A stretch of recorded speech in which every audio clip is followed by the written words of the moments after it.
Hi friends, welcome back to my channel. My name is Sasha and today I'm going to review A Pack for Spring by Amelia Emerson.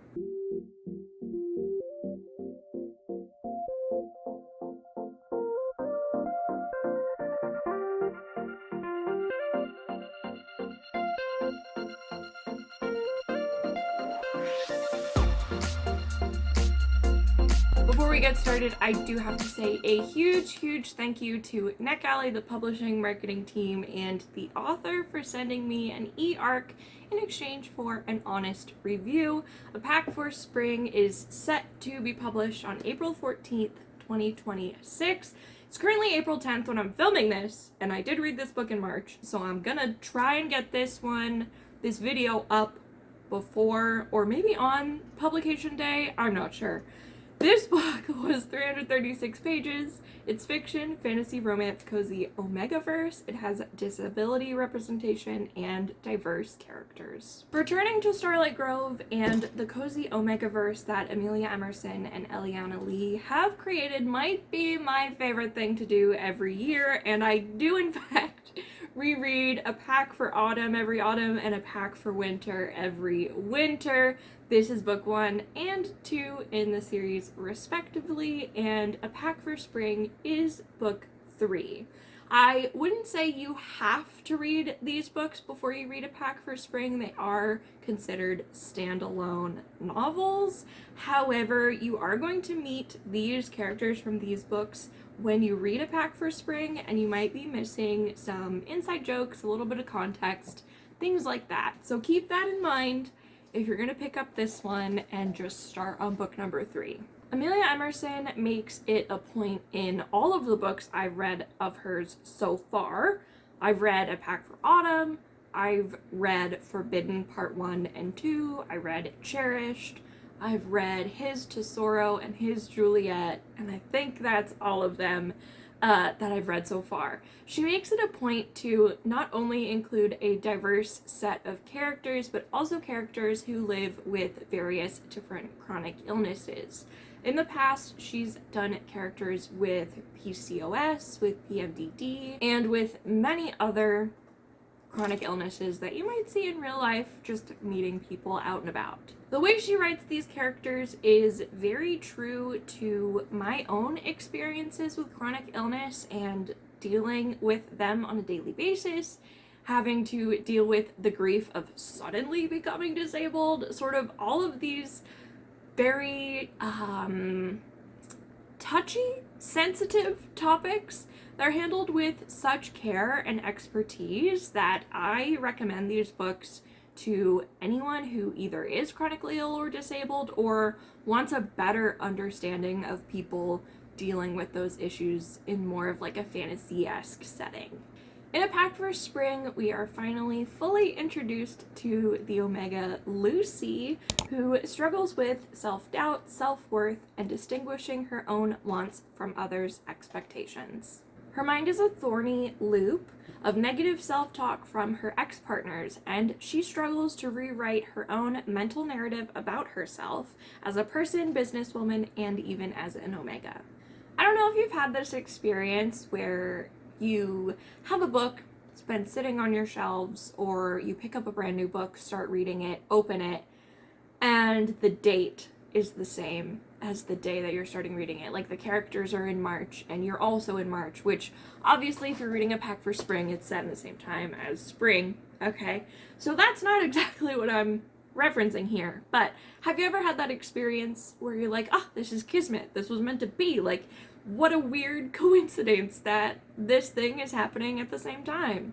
Yeah, this book had that, because I have to imagine that this book wasn't written like a month ago, and it does in fact include an Iranian family and an Iranian character. And if you have not been living under a rock in 2026, you might know why that is a wild coincidence, and truly gave me goosebumps when we were introduced to that character and their family. I was tearing up, I was smiling so hard my face was hurting. It was genuinely I wish I could talk to Amelia Emerson and ask her, like, okay, so considering what's happening right now, and this is maybe very insensitive of me to be thinking this and wanting to ask this, but, like, how do you feel having written an Iranian character and then all of a sudden the whole world is looking at Iran? I would hope that we all know where I stand on this subject, okay? I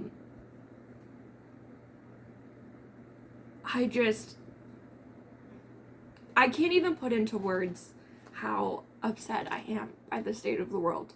So I'm not going to, but I did just want to mention that just felt so... The book is coming out April 2026. No one could have predicted this would be happening in April 2026 when she wrote this book and wrote this character. I love it. I love it so much. We got so many phrases from this character in their native language. We learned about cultural things. We learned about foods. There was just so many beautiful things included in this novel through this character's perspective, and I honestly could not get over it. And that's why I'm, like, not able to even articulate what I really want to say about it, because I don't know what I don't know. I'm speechless. I'm speechless. As Lucy is creating her pack, maybe unbeknownst to her at the time, we do have two men who seem to be the same sides of this, or two sides of the same coin. That's the saying. One is a retired and disabled ocean rescue team member, and the other is currently the police chief, or the fire chief, I don't know why I said police, fire chief in the town. I loved the contrast between these two characters because they are experiencing the same situations, but maybe just in different fonts. One man, who is our Iranian character, was forced to leave his job due to a disabling event that happened to him, and the other man thrives at his job because of a secret chronic illness he has that he doesn't share with anyone. Like, so we have these two characters who are both going through chronic illness life, day-to-day life. One had to leave their job, one thrives at their job because of it, and then they're thrust into a pack together, and they're sort of like, I don't know, confronting each other's abilities or stages of life, and just having them together, almost like mirrors of each other, but maybe like fun house mirrors where things are not lining up, was so fascinating as a reader and as someone with chronic illnesses, like I've already mentioned. I won't go too into the third main character that joins Lucy's pack because I don't want to give too much away, but there is grief with this character and his family, and that is discussed quite a bit, and they both share similar paths. God, I cannot say words today. Lucy and this man share similar paths of truly discovering who they are and what it means and what it looks like to live for themselves and not for the idea they want to portray or the life they want to portray to other people. It's truly not often for me that I'll find a book that will leave me smiling, giggling, kicking my feet, like face cramping for over 300 pages, but every Starlight Grove Omegaverse has done that for me. And yes, there are also tears. I think I've cried in every book so far. They're just so beautiful and touching and sweet and wonderful, and I love them so much. If I haven't convinced you to pick up a pack for spring, leave it in the comments and I'll try and keep gushing about it. You can ask questions, you can do whatever you want. Oh, there's a mayor who is a cat named Felix, okay? And when the town needs decisions made, Felix makes the decisions. Felix is also the matchmaker of all of the packs so far. We can credit him for everything. And if that hasn't sold you on the book, let me show you Felix. There's Felix, Christmas time Felix, okay, catching a snowflake. There's autumn time Felix, looking so cute.